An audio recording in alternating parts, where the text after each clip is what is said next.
तो हम डिस्कस कर रहे हैं menstrual cycle, class 12th human reproductive system, और इसमें female reproductive system.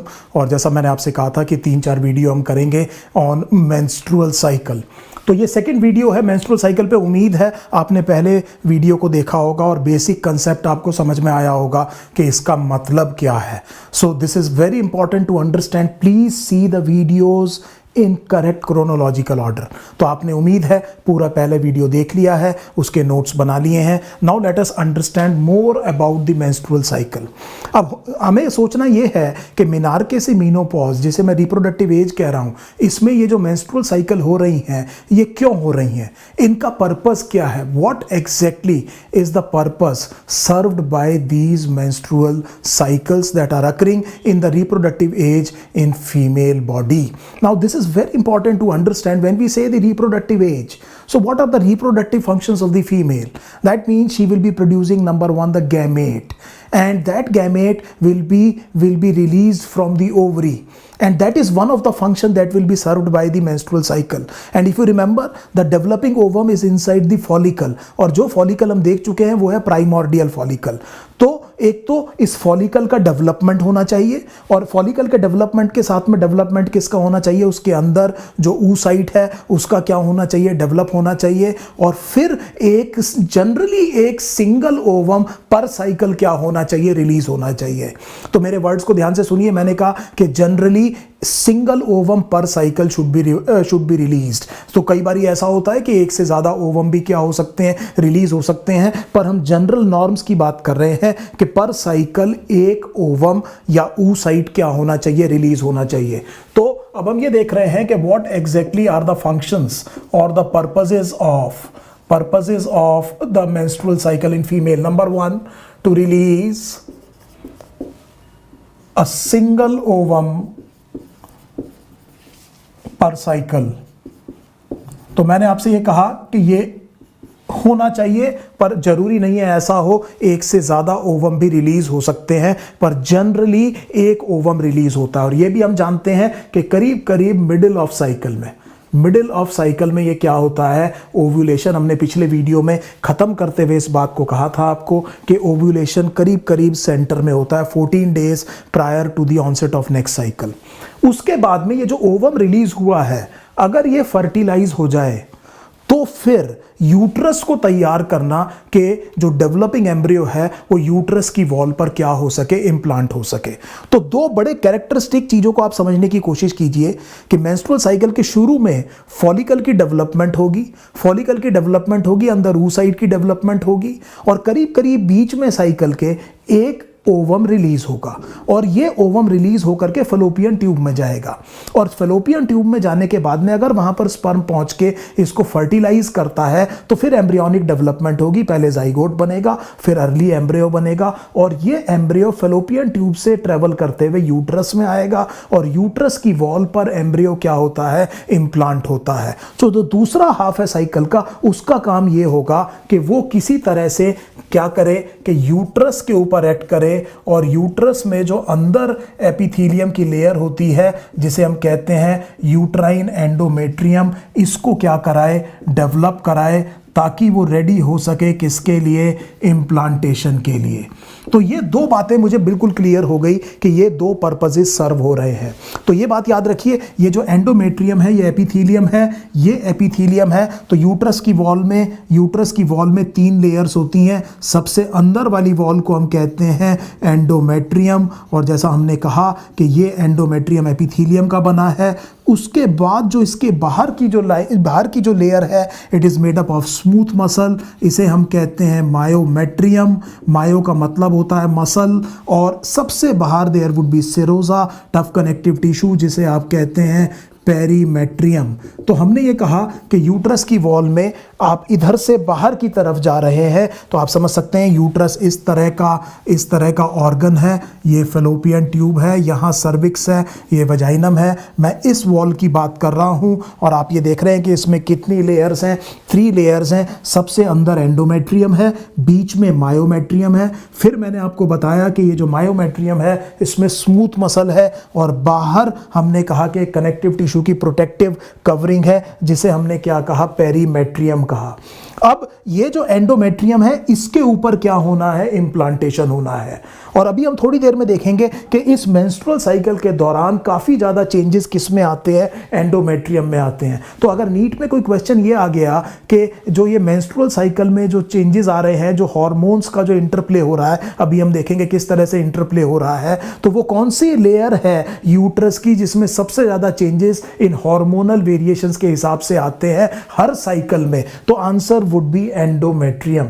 So it changes. Myometrium ये स्मूथ मसल है, विसरल ऑर्गन की वॉल में स्मूथ मसल, आप जानते हैं कि इसके कॉन्ट्रैक्शन से बर्थ प्रोसेस फैसिलिटेट होगा या पार्चुरेशन होगा। पार्चुरेशन का मतलब होता है चाइल्ड बर्थ। तो that means this layer will be responsible for the labour pains etcetera and the contractions that will ultimately lead to the delivery of the baby. And obviously I have already told that perimetrium is protective in function. तो ये हम जो uterine endometrium शब्द इस्तेमाल कर रहे हैं, मुझे उम्मीद है आपको इसका मतलब समझ में आ गया होगा। यही डेवलप होता है और अगर इंप्लांटेशन ना हो तो फिर यही शेड हो जाता है। And this is what is lost in the menstrual flow as well.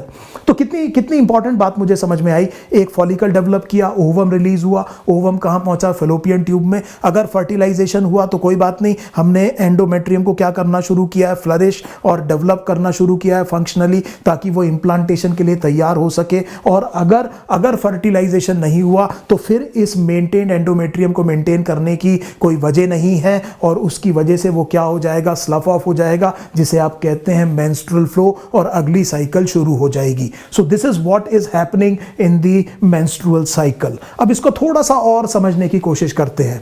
So I hope you are understanding each and every point absolutely clearly. अब हमने ये कहा कि let us make a diagrammatic representation of this। तो हमने ये कहा कि करीब करीब बीच में ओव्यूलेशन हुआ।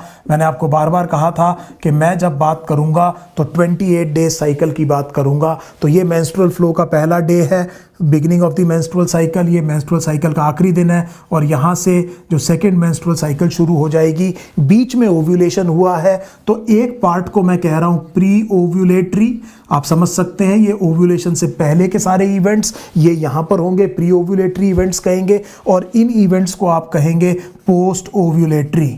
तो आप देख रहे हैं कि ओव्यूलेशन की वजह से जो इवेंट्स है मेंस्ट्रुअल साइकिल के, उनके 2 स्टेजेस हो गए हैं। वो स्टेज जो ओव्यूलेशन से पहले हो रही हैं उन्हें आपने प्री ओव्यूलेटरी चेंजेस कहा, और जो ओव्यूलेशन के बाद आ रहा है उसे आपने पोस्ट ओव्यूलेटरी चेंज कहा।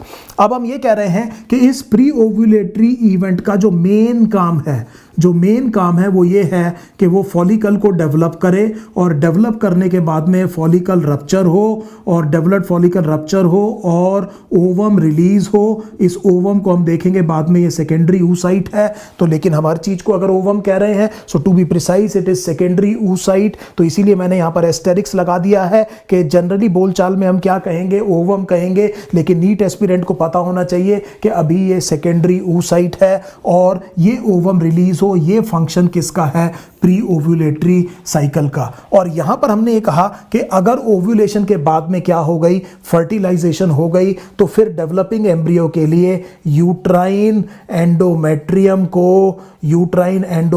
को डेवलप किया जाए। ये दूसरे पार्ट का फंक्शन हो गया। और आप समझ सकते हैं कि अगर यहां पर यूट्राइन एंडोमेट्रियम डेवलप होता जा रहा है तो वो इसलिए हो रहा है कि ताकि अगर इंप्लांटेशन होने की जरूरत आ जाए, फर्टिलाइजेशन हुआ है और डेवलपिंग एम्ब्रियो कहां पर आ जाए, यूट्रस में, तो उसके लिए एक सबस्ट्रेट, एक वॉल प्रोवाइड हो सके जिस पर वो इंप्लांट हो सके मदर की बॉडी पे। लेकिन अगर फर्टिलाइजेशन नहीं हुआ तो इस जो डेवलप्ड एंडोमेट्रियम है उसको रखने का कोई फायदा नहीं है, and it will be lost as a slough, and this is what is called as the menstrual flow. और अगली साइकिल का मेंस्ट्रुअल फ्लो शुरू हो जाएगा and the next cycle actually begins. So I hope this thing is absolutely clear. एक और important चीज जो फीमेल रिप्रोडक्टिव फिजियोलॉजी में है वो ये है कि unlike the male reproductive system, none of the hormones is actually released in a constant rate। तो किसी भी हार्मोन का फीमेल सेक्सुअल साइकिल, जिसे आप मेंस्ट्रुअल साइकिल कह रहे हैं, ये जो रिप्रोडक्टिव साइकिल्स हो रही हैं रिप्रोडक्टिव एज में, मेंस्ट्रुअल साइकिल, इसके दौरान किसी भी हार्मोन का सिक्रीशन एक कांस्टेंट तरीके से नहीं होगा। आपको याद आ रहा है मेल रिप्रोडक्टिव सिस्टम में हमने ये कहा था कि LH आया, LH ने इंटरस्टिशियल सेल्स ऑफ लेडी को असर किया और उसने टेस्टोस्टेरोन प्रोड्यूस किया, और टेस्टोस्टेरोन फेयरली कांस्टेंट लेवल पर क्या होता रहेगा, सिक्रीट होता रहेगा। और हमने इसका एक फीडबैक इनिबिशन दे दिया कि यही टेस्टोस्टेरोन हाइपोथैलेमस और एंटीरियर पिट्यूटरी को इनिबिट कर सकता है ताकि इसका खुद का लेवल क्या रहे, कांस्टेंट रहे। तो ये जो एंड्रोजन है, जो मेन एंड्रोजन है मेल में टेस्टोस्टेरोन, इसका सिक्रीशन करीब करीब कांस्टेंट लेवल पर होता रहता है। But that is not the case in the female reproductive system. In the female body during the menstrual cycle none of the hormones is released at a constant rate. That complicates the thing. अब किन hormones की हम बात कर रहे हैं? अगर हमसे कोई पूछे कि आप ये कह रहे हैं कि नन ऑफ द हार्मोन्स, तो ये कौन से हार्मोन्स हैं? सो आई होप आपको ये पॉइंट समझ में आ गया है, मैं इसको रब कर रहा हूं। तो जिन हार्मोन्स की हम बात कर रहे हैं वो दो ग्रुप के हार्मोन्स हैं। एक को आप कहेंगे गोनाडोट्रोपिन्स और दूसरे को आप कहेंगे गोनाडल स्टीरॉइड्स। तो मैं यहां पर लिख रहा हूं जिस हार्मोन की मैं बात कर रहा हूं, एक तो गोनाडोट्रोपिन्स हैं। ये गोनाडोट्रोपिन्स रिलीज किए हैं, आप जानते हैं, एंटीरियर पिट्यूटरी ने, और दो गोनाडोट्रोपिन्स हैं। एक को आपने कहा FSH, एक को आपने कहा LH। तो जो क्लास 11 स्टूडेंट्स हैं ध्यान से देखिए, इसको हम कहते हैं फॉलिकल स्टिमुलेटिंग हार्मोन और इस हार्मोन को हम कहते हैं ल्यूटिनाइजिंग हार्मोन। सो ये दो हार्मोन्स हो गए। एक को आपने क्या कहा, फॉलिकल स्टिमुलेटिंग हार्मोन, दूसरे को आपने क्या कहा, ल्यूटिनाइजिंग हार्मोन। एक तो हम इन दो हार्मोन्स की बात कर रहे हैं और दूसरा ओवरी जो प्रोड्यूस करेगी इसे हम गोनाडल स्टीरॉयडल हार्मोन्स कहेंगे, क्योंकि ओवरी एक गोनाड है और दोनों हार्मोन्स क्या हैं, स्टीरॉयड्स हैं। और आप जानते हैं स्टीरॉयड्स कोलेस्ट्रॉल से क्या होते हैं, कैसे बनते हैं। और दिन की दो की बात मैं कर रहा हूं, एक है ईस्ट्रोजन और दूसरा है प्रोजेस्टेरॉन। यहां पर मैं फिर आपको एक बार और याद दिला रहा हूं कि फीमेल में जो सेकेंडरी सेक्सुअल कैरेक्टर्स हैं उसके डेवलपमेंट के पीछे ईस्ट्रोजन है और प्रेगनेंसी हार्मोन बेसिकली कौन है, प्रोजेस्टेरॉन है। प्रेगनेंसी फंक्शंस को सपोर्ट कौन करता है, प्रोजेस्टेरॉन सपोर्ट करता है। तो हम ये कह रहे हैं कि इनमें से कोई भी हार्मोन एक कांस्टेंट लेवल पर सिक्रीट नहीं होगा, और ना केवल ये होगा। सो दैट मींस इन हार्मोन्स के जो सिक्रीशन के जो लेवल्स हैं उनमें you will expect what is called as a cyclical variation. तो इनमें आपको क्या दिखाई देगा कि that there would be cyclical variations. तो इनके सिक्रीशन के रेट में there are cyclical variations. Say for example अगर मैं FSH बनाऊं, तो अगर FSH को बनाएं तो अभी हम थोड़ी देर में और देखेंगे इसको, तो ये FSH करीब करीब इस तरह से सिक्रीट होगा। अगर मैं LH बनाऊं तो LH इस तरह से सिक्रीट होगा, तो this would be the level of LH। अगर मैं ईस्ट्रोजन बनाऊं से फॉर एग्जांपल, तो ईस्ट्रोजन कुछ इस तरह से सिक्रीट होगा और प्रोजेस्टेरॉन कुछ इस तरह से सिक्रीट होगा। तो आपने देखा कि मैंने 4 हार्मोन्स बनाए और किसी का भी लेवल एक कांस्टेंट तरीके से सिक्रीट नहीं किया है। This is very very unlike the male reproductive system. So there is a cyclical variation in the release of both gonadotropins as well as gonadal steroids. This is very very important to understand. ना केवल ये, इन दोनों के बीच में, मतलब gonadotropins और gonadal steroids के बीच में there will be an interplay. तो हमने ये कहा कि इन दोनों के बीच में आपको क्या देखने को मिलेगा, इंटरप्ले देखने को मिलेगा। मतलब कहने का ये है कि ये एक दूसरे को क्या करेंगे, इन्फ्लुएंस करेंगे। सो इन्फ्लुएंस करेंगे। हम एक जगह नेगेटिव फीडबैक भी देखेंगे, एक जगह गोनाडल स्टीरॉइड्स और गोनाडोट्रोपिन्स के बीच में पॉजिटिव फीडबैक भी देखेंगे। तो कभी किसी हार्मोन का लेवल ज़्यादा, कभी किसी का कम, कभी सबका ज़्यादा, कभी किसी एक का कम। ये जो इस तरह का जो साइक्लिकल वेरिएशन है, इसके पीछे वजह होगा इन दोनों का इंटरप्ले। सो दोनों बात याद रखिए, एक तरफ मैं साइक्लिकल वेरिएशन कह रहा हूं, दूसरी तरफ मैं कह रहा हूं कि इनके बीच में क्या होगा, इंटरप्ले होगा। And that is it is very very easy to understand now that why some very good questions in the NEET entrance exam, difficult questions actually come from this particular topic. इस topic से क्यों थोड़े से difficult questions आ जाते हैं। तो इतनी बात हमें समझ में आ गई कि ये एक इस तरह का इंटरप्ले हमें देखने को मिलेगा, और हम ये देखेंगे कि किस तरह से ये हार्मोन्स एक दूसरे को इन्फ्लुएंस कर रहे हैं और किस वजह से इन हार्मोन्स की वजह से फिर अल्टीमेटली क्या होना है, जो इवेंट्स होने हैं मेंस्ट्रुअल साइकिल के, वो कंट्रोल होने हैं। एक बात और समझिए, इधर देखिए, जब हमने ये कहा कि बीच में ओव्यूलेशन हुआ है और इस स्टेज को हमने कहा प्री ओव्यूलेटरी और इसको हमने कहा पोस्ट ओव्यूलेटरी, तो हम ये मानते हैं कि यहाँ पर फॉलिकल डेवलप होना है और ये जो फॉलिकल जो डेवलप होना है, ये जो फॉलिकल डेवलप होना है ये ओवरी के अंदर होना है। So please remember, follicle is located inside the ovary and ovary is a gonad और gonad पर जो हार्मोन एक्ट करते हैं वो गोनाडोट्रोपिन्स है। तो इसका मतलब FSH और LH, FSH और LH जो इंपॉर्टेंट रोल प्ले करेंगे वो कौन सी साइकिल में करेंगे, कौन सी स्टेज में करेंगे, प्री ओव्यूलेटरी में।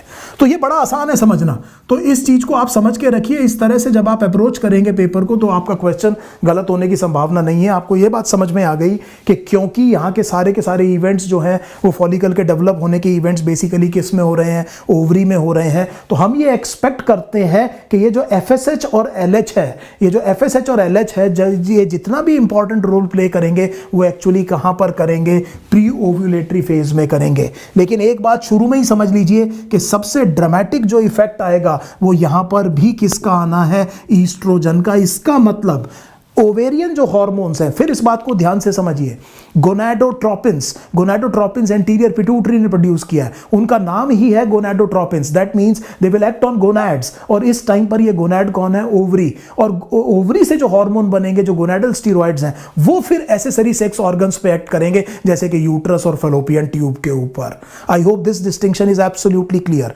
Again I am telling you that the gonadotropins are called as gonadotropins because they will be affecting the secretions of the gonads. So that means FSH and LH will have actions on ovary. So there will be no action of FSH and LH directly on, say for example, uterus or fallopian tube. So they are gonadotropins. I hope this thing is getting absolutely clear. It is the gonadal steroids that will affect the functioning of the accessory sex organs. So estrogen और progesterone वो hormones होंगे जो accessory sex organs के functions को क्या करेंगे, control करेंगे। और क्योंकि यहां पर मुझे एंडोमेट्रियम को डेवलप करना है और मैं जानता हूं कि ये प्रेगनेंसी फंक्शन की बात हो रही है, इंप्लांटेशन के लिए तैयार कर रहे हैं, तो हम ये जानते हैं कि ये जो पोस्ट ओव्यूलेटरी फेज है ये किसके कंट्रोल में होगा, प्रोजेस्टेरॉन। बेसिकली वो हार्मोन होना चाहिए जो कि कंट्रोल करेगा किसको, पोस्ट ओव्यूलेटरी फेज को। प्री ओव्यूलेटरी फेज को भी कौन कंट्रोल कर रहा है, ईस्ट्रोजन। बड़े ध्यान से समझिए, प्री ओव्यूलेटरी फेज को कौन कंट्रोल कर रहा है, ईस्ट्रोजन। और मैं ये कह रहा हूं कि FSH और LH के जितने भी सिग्निफिकेंट इफेक्ट्स हैं वो एक्चुअली किस में आने हैं, प्री ओव्यूलेटरी फेज में आने हैं। दोबारा सुन लीजिए मेरी बात को, मैंने आपसे ये कहा कि ये जो प्री ओव्यूलेटरी फेज है इसमें FSH और LH उनके जितने भी फंक्शंस हैं वो ज्यादातर यहां पर होंगे प्री ओव्यूलेटरी फेज में। तो पोस्ट ओव्यूलेटरी फेज में हम नहीं समझते कि FSH और LH का सिग्निफिकेंट लेवल ऑफ सिक्रीशन होना चाहिए और होता भी नहीं है। तो ये तो बात समझ में आ गई। इसके बाद भी मैं कह रहा हूं कि जो प्री ओव्यूलेटरी फेज है इसमें सबसे ज्यादा ड्रामेटिक इफेक्ट्स एक्चुअली किसके आते हैं, ईस्ट्रोजन के। तो अगर कोई जना मेरे से पूछता है कि वो कौन सा हार्मोन है जो कि प्री ओव्यूलेटरी फेज को कंट्रोल करता है, then the answer would be oestrogen. हालांकि मैं ये जानता हूं कि यहां पर बहुत इंपॉर्टेंट रोल कौन प्ले करेंगे, FSH और LH, जो कि रोल नहीं प्ले करेंगे किसमें, पोस्ट ओव्यूलेटरी फेज में। लेकिन कंट्रोल की जब बात आएगी तो ये सबसे ड्रामेटिक इफेक्ट्स किसके हैं, ईस्ट्रोजन के हैं। और ये हार्मोन सारे इवेंट्स जो है प्री ओव्यूलेटरी फेज के, इनको क्या कर रहा है, कंट्रोल कर रहा है। जब बात आती है किसकी, पोस्ट ओव्यूलेटरी फेज की, तो आप जानते हैं कि एंडोमेट्रियम को तैयार किया जाता है इंप्लांटेशन के लिए, और इंप्लांटेशन के जो इवेंट होता है उससे प्रेगनेंसी एस्टैब्लिश होती है। और जब प्रेगनेंसी एस्टैब्लिश होती है तो फिर इसका प्रोजेस्टेरॉन का बहुत इंपॉर्टेंट काम है, ये एंडोमेट्रियम को क्या करता है, हेल्दी रखता है। तो ये एंडोमेट्रियम को क्या करता है, सिक्रीटरी करता है। ये एंडोमेट्रियम की वास्कुलैरिटी को क्या करता है, इंक्रीज करता है। ग्लैंडुलैरिटी को क्या करता है, इंक्रीज करता है। इट बिकम्स हाईली न्यूट्रिटिव, क्योंकि जो इंप्लांटेड होगा कंसेप्टस, जो एम्ब्रियो इंप्लांटेड होगा उसको जो न्यूट्रिशन चाहिए इसके लिए जरूरी है कि जो मैटरनल बॉडी का जो यूट्राइन एंडोमेट्रियम है वो उसको सपोर्ट कर सके। So we are not surprised that this stage will actually be controlled by progesterone. So I hope these some very important things are absolutely clear. Finally एक बात और समझ लीजिए यहां पर कि हम ये कह रहे हैं, हम इसीलिए आपकी एनसीईआरटी एक और लाइन कहती है, फाइनल बात करने से पहले एक और पॉइंट मुझे याद आया, इसीलिए आपकी एनसीईआरटी ये कहती है कि अगर क्या हो गया, इंप्लांटेशन हो गया, तो अगर इम्प्लांटेशन हो गया तो आप जानते हैं मेंस्ट्रुअल फ्लो नहीं होना चाहिए। तो ये मेंस्ट्रुअल फ्लो नहीं होना चाहिए क्योंकि अगर इम्प्लांटेशन हो गया एंडोमेट्रियम पे और उसके बाद भी एंडोमेट्रियम अगर स्लफ ऑफ हो गया तो ये एस्टैब्लिश्ड प्रेगनेंसी वेस्ट हो जाएगी। तो इसीलिए क्या नहीं होगा, मेंस्ट्रुअल फ्लो नहीं होगा। और यही बात आपकी एनसीईआरटी कह रही है कि during pregnancy the events of the menstrual cycle are suspended. That means after pregnancy they will begin again. So please understand the word suspended that is given in your NCERT textbook. तो NCERT कह रही है कि pregnancy में जो events है menstrual cycle के वो क्या हो जाते हैं, सस्पेंड हो जाते हैं, and menstruation does not take place and menstruation और menstrual flow does not occur. I hope this thing is absolutely clear. तो अब हम क्या देखेंगे, जो ये अब आपको बहुत अच्छे से समझ में आ गया, बेसिक कंसेप्ट समझ में आ गए हैं मेंस्ट्रुअल साइकिल के, और फिर हम ये देखेंगे कि इनमें इवेंट्स क्या क्या होते हैं। तो मैं एक काम और आपको इसी वीडियो में करा देता हूं ताकि बाद में फिर हमारे पास ज्यादा काम ना रहे। एक बात ध्यान से समझिएगा कि ये जो मेंस्ट्रुअल साइकिल की इसकी स्टेजेस को हम कैसे डिफाइन करते हैं। तो दो बातें यहां पर समझनी हर एक बच्चे के लिए बहुत जरूरी है। पहली बात तो ये है कि ये समझिए कि कुछ चेंजेस तो ओवरी में आ रहे हैं और कुछ चेंजेस किस में आ रहे हैं, यूट्रस में आ रहे हैं। तो please understand this very very important concept. तो during the menstrual cycle two places are getting affected, एक तरफ ओवरी, दूसरी तरफ यूट्रस। तो इसीलिए हम कहेंगे कि यहां पर जो चेंजेस आ रहे हैं, जो cyclical variations of the hormones की वजह से चेंजेस आ रहे हैं, इसको हम कहेंगे ओवेरियन साइकिल। इसको हमने क्या कहा, ओवेरियन साइकिल। और यहां पर जो चेंजेस आ रहे हैं इसको हम कहेंगे यूट्राइन साइकिल। तो यही बात मैं आपको बार बार समझाने की कोशिश कर रहा हूं। ओवम यहां पर मैच्योर होना है, ओवम यहां पर मैच्योर होना है। Let us make the ovary at a proper place rather than just symbolically. ये ओवरी है तो इसमें ओवेरियन साइकिल हो रहा है। हमने ये कहा कि ओव्यूलेशन यहां होना है, ओवम यहां डेवलप होना है, और यहां से ओव्यूलेशन होकर के वो ओवम किस में आना है, फेलोपियन ट्यूब में। और फिर अगर यहां से स्पर्म पहुंचे तो फेलोपियन ट्यूब में फर्टिलाइजेशन होनी है, और फिर एम्ब्रियोनिक डेवलपमेंट जब शुरू होगी तो अर्ली एम्ब्रियो यूट्रस की वॉल पर क्या होना है, इंप्लांट होना है। तो हम ये चाहते हैं कि ये जो सीरीज ऑफ चेंजेस है ये दोनों जगह आए, एक जगह ओवरी में और एक जगह यूट्रस में। Can you imagine what I am trying to say? तो दोनों जगह, यहां पर हम कह रहे हैं कि गोनाडोट्रोपिन्स एक्ट करेंगे और यहां पर हम कह रहे हैं कि गोनाडल स्टीरॉइड्स एक्ट करेंगे। आई hope this thing is absolutely clear. इसीलिए मैंने ये कहा कि जो इवेंट्स है मेंस्ट्रुअल साइकिल के, उनको हम डिस्क्राइब कर सकते हैं with respect to the changes that are occurring in the developing follicle in the ovary. This will be called as the ovarian cycle, and with respect to the changes that are occurring, if you remember, in the lining of the uterus, which is called as the endometrium, because I have already told you that it is endometrium that undergoes the cyclical changes along with the variable rate of secretions of the hormones. तो फिर इस बात को समझिए, क्योंकि ये endometrium जो है इसमें साइक्लिकल चेंजेस आते हैं। किसके हिसाब से आते हैं कि हार्मोन्स किस तरह से वेरिएबल तरीके से सिक्रीट हो रहे हैं साइकिल के दौरान। तो यहां के जो चेंजेस हैं इनको एप्रोप्रिएटली मैं क्या कह रहा हूं, यूट्राइन साइकिल कह रहा हूं। तो आई होप ये दोनों वर्ड्स आपको समझ में आ गया कि मेंस्ट्रुअल साइकिल में there will be an ovarian cycle and a uterine cycle. तो अगर हम यूट्राइन साइकिल की से फॉर एग्जांपल बात करें तो आप जानते हैं यहां पर मेंस्ट्रुअल फ्लो होना है, यहां से एंडोमेट्रियम क्या होना है, स्लफ ऑफ होना है, and that is the beginning of the menstrual cycle. तो इसको आप कहेंगे मेंस्ट्रुअल फेज। तो आपने इसको क्या कहा, मेंस्ट्रुअल फेज। ये पहले 2 से 5 दिन रहेंगे। हम कौन सी साइकिल की बात कर रहे हैं, हम यूट्राइन साइकिल की बात कर रहे हैं। हम उन चेंजेस की बात कर रहे हैं जो यूट्राइन एंडोमेट्रियम में हो रहा है। हमने कहा कि साइकिल की बिगिनिंग में मेंस्ट्रुअल फ्लो होगा और यूट्राइन एंडोमेट्रियम शेड होगा। ये 2 से 5 दिन का टाइम, इसको आपने क्या कहा, मेंस्ट्रुअल फेज। फिर ये जो एंडोमेट्रियम शेड हुआ है ये प्रोलिफरेशन से रीजनरेट होगा। अभी हम थोड़ी देर में देखेंगे ये प्रोलिफरेशन से क्या होगा, रीजनरेट होगा। और इसको हम कहेंगे proliferative phase. So that means this is the process which will regenerate the endometrium, and hence we are calling it as a proliferative phase. तो ये जो proliferative phase है ये हमने ये कहा कि ये बेसिकली किस वजह से होगी कि ये जो एंडोमेट्रियम शेड हुआ था इसकी कुछ बेसिक लेयर्स कम से कम क्या होंगी, रीजनरेट होंगी। और इस रीजनरेशन के पीछे वजह क्या है, प्रोलिफरेशन है। तो इस फेज को आप क्या कहते हैं, प्रोलिफरेटिव फेज।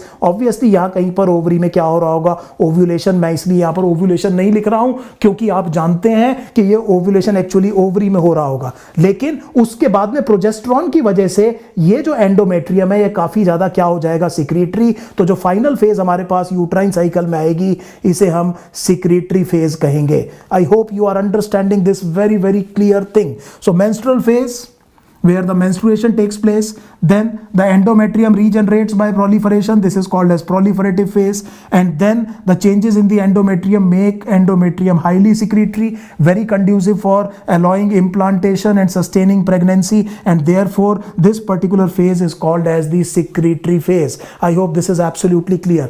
Ovulation में आप ये जानते हैं कि सॉरी ओवरी में, तो ये बेसिकली कौन सी साइकिल हो गई, यूट्राइन साइकिल हो गई। अगर मैं ओवेरियन साइकिल की बात करूं तो ओवरी में हम ये जानते हैं कि there would be a follicular phase जिसमें एक्चुअली फॉलिकल डेवलप होगा। तो यहां पर मैंने मेंस्ट्रुअल फेज नहीं लिखी है, मेंस्ट्रुअल फेज मुझे कहां लिखनी चाहिए थी, यूट्राइन में, जो मैंने लिखी है। ये मैं चेंजेस आपको बता रहा हूं किसमें, जो ओवरी में हो रहे हैं। तो जो पहले हाफ है ओवरी का, जो प्री ओव्यूलेटरी पार्ट है, उसमें आप देखेंगे कि फॉलिकल की डेवलपमेंट होती है और एक फॉलिकल इतना डेवलप हो जाता है जिसे हम ग्राफियन फॉलिकल कहेंगे थोड़ी देर में, कि फिर वो रिलीज करता है एक सिंगल ओवम को जनरली पर साइकिल। उसके बाद में there would be a short period which will be called as the ovulatory phase, इसमें ओव्यूलेशन होगा। और उसके बाद में आप ये जानते हैं, आप में से कई लोग ये जानते होंगे कि ये जो रप्चर्ड ग्राफियन फॉलिकल है, it gets converted into a structure which is called as corpus luteum, so which is called as corpus luteum, and this corpus luteum secretes a large amount of progesterone that will incidentally act upon the endometrium and will be responsible for the secretory phase of the endometrium, and therefore ये जो particular part है यहां पर follicle rupture हो चुका है, और ruptured follicle क्या बन चुका है, कॉर्पस ल्यूटियम, जो कि एक टेम्परेरी एंडोक्राइन ग्लैंड का काम करता है, लार्ज अमाउंट ऑफ प्रोजेस्टेरॉन और थोड़ा सा क्या प्रोड्यूस करता है, ईस्ट्रोजन, जिसकी वजह से यूट्राइन साइकिल के चेंजेस आते हैं। लेकिन यहां पर इसे हम कहेंगे luteal phase. So this is what is called as the luteal phase. So we are looking at what is called as the ovarian cycle. So I hope now you have understood what exactly is a uterine cycle and what exactly is an ovarian cycle, why we are describing the two things separately. हालांकि हम इसको जब discuss करेंगे तो दोनों के events को correlate करेंगे, लेकिन आप ये समझ पा रहे हैं कि ये ऐसा क्यों हो रहा है। अब हमने ये कहा कि ये जो मेंस्ट्रुअल साइकिल की बिगनिंग हुई और वो जो प्राइमोर्डियल फॉलिकल थे जो कि बर्थ से लेके अब तक डेवलप नहीं हो रहे थे, क्योंकि जीएनआरएच नहीं था। जीएनआरएच आना शुरू हो गया, गोनाडोट्रोपिन्स आने शुरू हो गए, मेंस्ट्रुअल साइकिल शुरू हो गई, और अब ये फॉलिकल क्या होंगे, डेवलप होना शुरू होंगे। और ये जो फॉलिकल्स आपको पता है ये प्राइमोर्डियल फॉलिकल थे, इनमें एट्रेजिया तो हो रहा था लेकिन फर्दर डेवलपमेंट नहीं हो रही थी, पॉजिटिव डेवलपमेंट नहीं हो रही थी। वो development with the onset of menstrual cycle शुरू होगी, and this is what we are going to study in the next video, that what happens during the pre ovulatory phase of the menstrual cycle। Pre ovulatory phase of menstrual cycle में क्या होता है, और उसके बाद में हम एक वीडियो देखेंगे कि पोस्ट ओव्यूलेटरी फेज में क्या होता है। तो अगले दो वीडियोस में, पहले में हम देखेंगे what are the changes that are occurring in the pre ovulatory phase, और दूसरे में हम देखेंगे कि what are the changes that are occurring in the post ovulatory phase. Thank